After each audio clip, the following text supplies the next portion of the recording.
राधे राधे मित्रों, आइए आपका स्वागत है हमारे YouTube चैनल माँ संतोषी पर।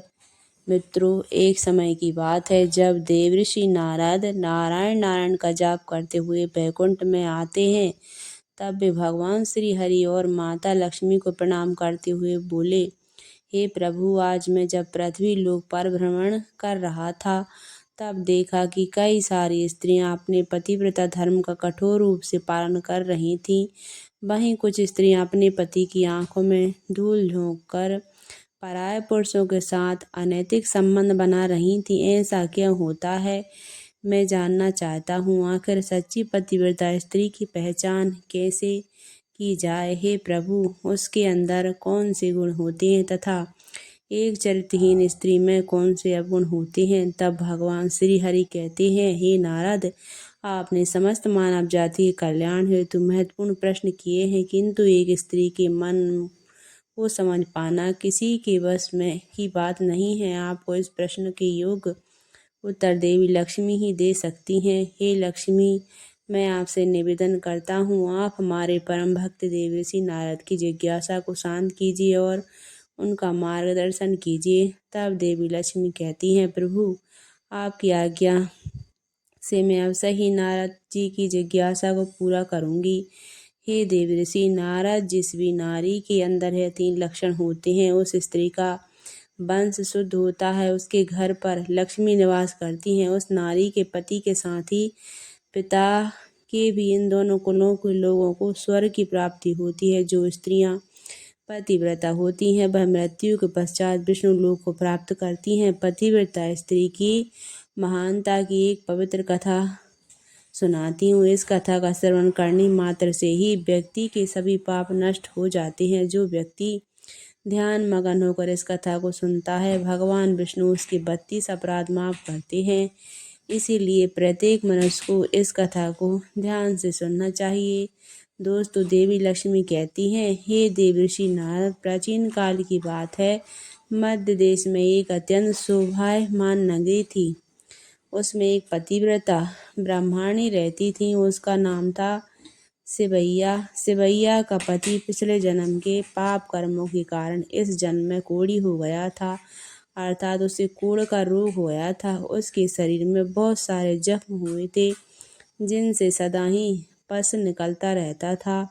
अपने पति की ऐसी दुर्गति देखकर भी सिवैया ने अपने पति का साथ नहीं छोड़ा और निर्मल भाव से वह अपने पति की सदा सेवा करती रहती थी। पति के मन में जो अच्छा होती उसे वह नारी अपनी शक्ति के अनुसार अवश्य ही पूर्ण करने का प्रयास करती थी।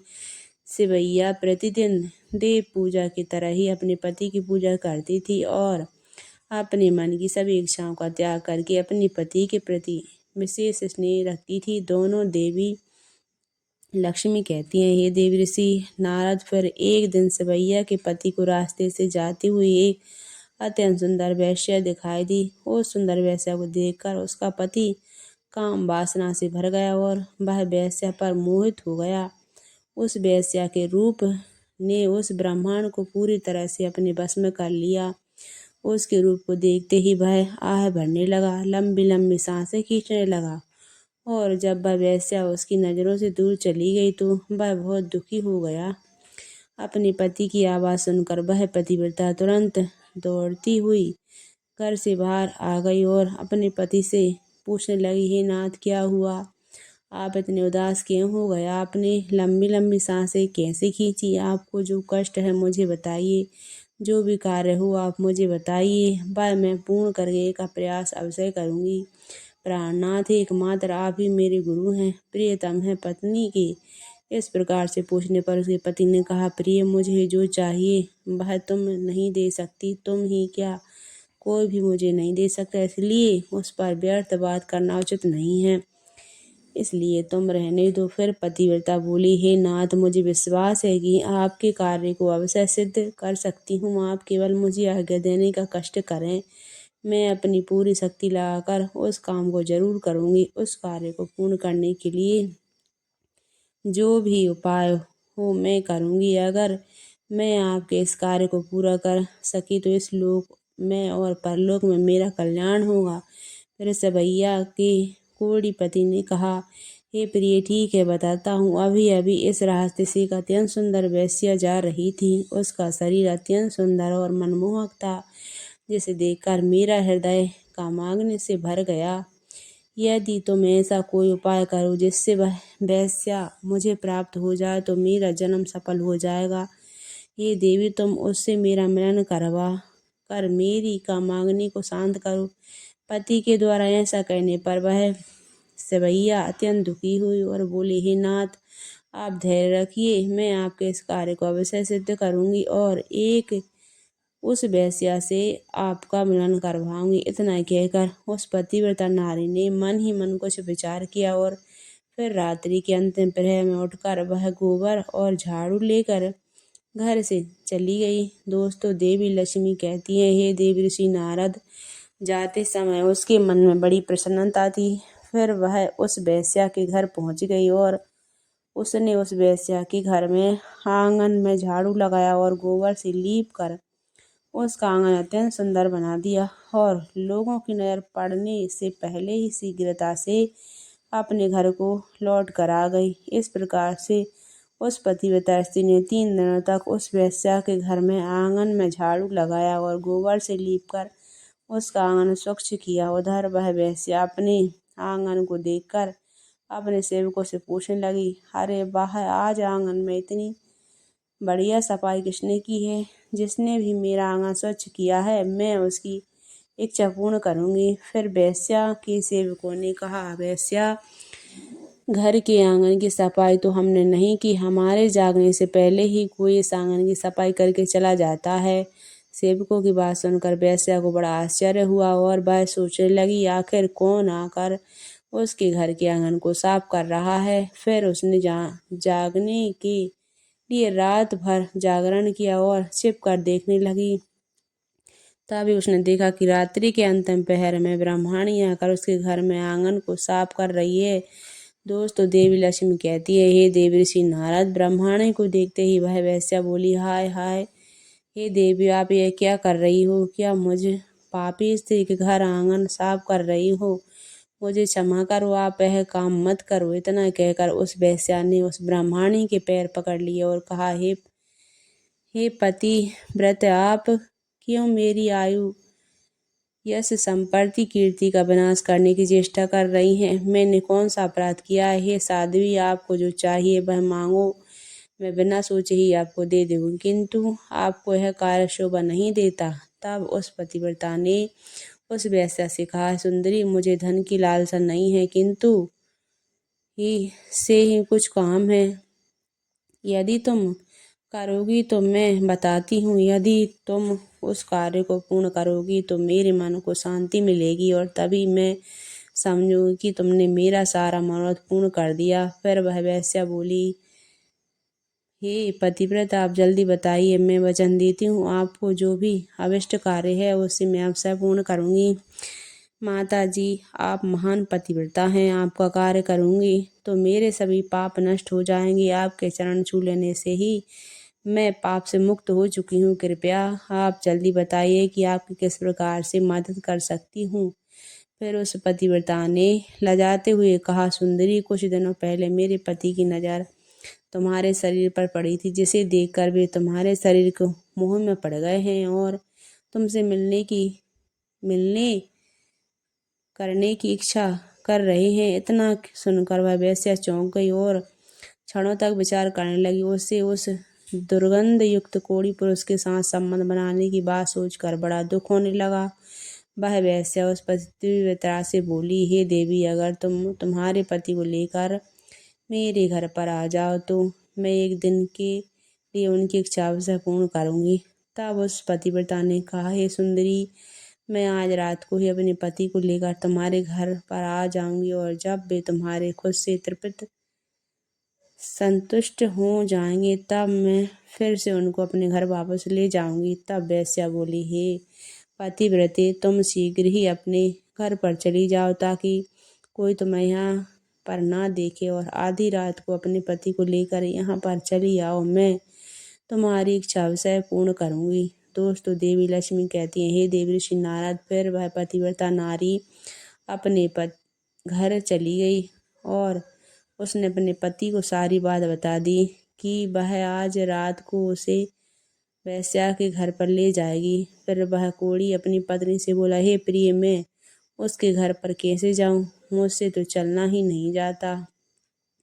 फिर किस प्रकार से यह कार्य पूर्ण होगा? पतिव्रता बोली, हे प्राणनाथ, आप चिंता ना करें, मैं आपको अपनी पीठ पर बिठाकर लेकर जाऊंगी और जब आपका कार्य पूर्ण हो जाएगा तब आपको वापस ले आऊंगी। इतना सुनकर वह ब्राह्मण बहुत खुश हुआ और अपनी पत्नी से बोला, हे कल्याणी, तुम एक महान नारी हो, तुमसे मैं अति प्रसन्न हूँ। तुम्हारे कारण मेरा कार्य पूर्ण हो जाएगा। तुमने आज जो काम अपने पति के लिए किया है, ऐसा काम संसार में कोई नारी नहीं कर सकती। हे देवी, तुम धन्य हो। फिर रात हो गई और वह पतिव्रता ब्राह्मणी अपने पति को पीठ पर बिठाकर लेकर जाने लगी। रास्ते में एक जगह पर परम तेजस्वी मंडप ऋषि को गलती से चोर समझकर राजा ने सूल पर चढ़ाया हुआ था। वह सूल मंडप ऋषि के आर पार गया था, किंतु फिर भी वे जीवित थे और अपनी तपस्या में लीन हो गए थे। जब रात के अंधकार में वह पतिव्रता ब्राह्मणी मंडप ऋषि के नजदीक से गुजर रही थी तो गलती से उसके कोढ़ी पति का पैर मांडव ऋषि के शरीर में लग गया और उनकी तपस्या भंग हो गई। मांडव ऋषि ने अत्यंत क्रोधित हो गया और श्राप देने लगे, जिस पापी ने भी मेरी तपस्या भंग की है और मुझे वेदना दी है, वह पाप सूर्योदय होते ही भस्म हो जाएगा। ऋषि मांडव ने श्राप देते ही वह कोढ़ी जमीन पर गिर पड़ा। ऋषि मांडव का श्राप सुनते उस पतिव्रता को बहुत दुख हुआ और वह कहने लगी, आज से 3 दिनों तक सूर्य का उदय ही होना हो। तो इतना कहकर पतिव्रता अपने पति को लेकर घर चली गई और अपने पति को सैया पर लटा कर उसके पास बैठ गई। दोस्तों, देवी लक्ष्मी कहती हैं, हे देवर्षि नारद, पतिव्रता की वाणी में इतनी शक्ति होती है कि वह जो भी कहती है वह सत्य हो जाता है और पतिव्रता के कहने पर साक्षात सूर्य को भी उसकी इच्छा का पालन करना पड़ता है, क्योंकि स्वयं भगवान विष्णु ने ही पतिव्रता स्त्रियों को यह वरदान दिया है कि वे जो बोलेंगी वह अब सही सिद्ध हो जाएगा। फिर 3 दिनों तक सूर्योदय नहीं हुआ। सारा संसार अंधकार में चला गया और तीनों लोगों की इसकी खबर फैल गई है। दृश्य देखकर सभी देवता ब्रह्मा जी के पास गए और सूर्य के उदय न होने का कारण पूछने लगे। तब ब्रह्मा जी ने देवताओं को उस ब्रह्माणी और मांडव ऋषि का सारा वृतांत सुना दिया। दोस्तों, देवी लक्ष्मी कहती हैं, हे देवी ऋषि नारद, फिर सभी देवता ब्रह्मा जी के साथ दिव्य विमान बैठकर उस पतिव्रता नारी के घर के पास चले गए। ब्रह्मा जी ने पतिव्रता नारी से कहा, हे माता, तुम्हारे कहने से सूर्य का उदय होना रुक गया है, जिससे संपूर्ण सृष्टि खतरे में आ गई है। प्राणियों का जीवन दुष्कर हो गया है। तुम कृपा करके अपने वचन पीछे ले लो और सूर्य का उदय होने दो। फिर उस पतिव्रता ने कहा, भगवान एकमात्र मेरे पति ही मेरे गुरु हैं। यह मेरे लिए संपूर्ण लोगों के बढ़कर और सूर्योदय होते मेरे पति की मृत्यु हो जाएगी, क्योंकि मांडव मुनि ने ऐसा श्राप दिया है। मैंने किसी लोभ में, क्रोध में तथा मोह में आकर ऐसा नहीं किया। मैं केवल अपने पति के प्राणों की रक्षा करना चाहती हूँ। फिर ब्रह्मा जी ने कहा, हे माता, तुम्हारे पति की आयु इतनी ही थी, उसकी मृत्यु से पृथ्वी का कल्याण होगा। तुम अपने पति को प्राण जाने दो, इससे तुम्हें बहुत पुण्य मिलेगा। फिर वह पतिव्रता बोली, हे देव, पति का त्याग करके मुझे किसी भी लोक में सुख की प्राप्ति नहीं होगी। मेरे पति मेरे लिए ईश्वर हैं, इसलिए मैं उनका त्याग नहीं कर सकती। फिर ब्रह्मदेव ने कहा, हे कल्याणी, तुम्हारे इस पतिव्रता धर्म से मैं बहुत प्रसन्न हूँ। तुम अभी इस हट को छोड़ दो और सूर्य का उदय होने दो, जिससे सारा संसार स्वस्थ हो जाए और हमारे आशीर्वाद से तुम्हारे कोढ़ी पति को कामदेव के समान सुंदर हो जाएगा। दोस्तों, देवी लक्ष्मी कहती, हे देव ऋषि नारद, ब्रह्मा जी द्वारा ऐसा कहने पर उस पतिव्रता ने थोड़ी देर विचार किया। उसके बाद हाँ कहकर स्वीकृति दे दी और फिर सूर्य का उदय हुआ। फिर मांडव मुनि ने के श्राप के कारण तुरंत ही उसका पति जलकर भस्म हो गया और फिर उसकी राख से अत्यंत सुंदर कामदेव का समान रूप वाला उसका पति आकर खड़ा हो गया। यह चमत्कार देखकर वह पतिव्रता अत्यंत प्रसन्न हुई और फिर स्वर्ग लोक से एक अत्यंत तेजस्वी विमान आया और वह पतिव्रता नारी अपने पति के साथ बैठकर स्वर्ग लोक को चली गई। दोस्तों, देवी लक्ष्मी कहती है, हे देवऋषि नारद, इस प्रकार से पतिव्रता नारी में संसार को भी नष्ट करने की शक्ति होती है। पतिव्रता नारी के समान बड़े बड़े देवताओं को भी झुकना पड़ता है। दोस्तों, उम्मीद करते हैं आपको यह कथा पसंद आई हो तो कमेंट करके अवश्य बताएं। जानकारी अच्छी लगी हो तो वीडियो को लाइक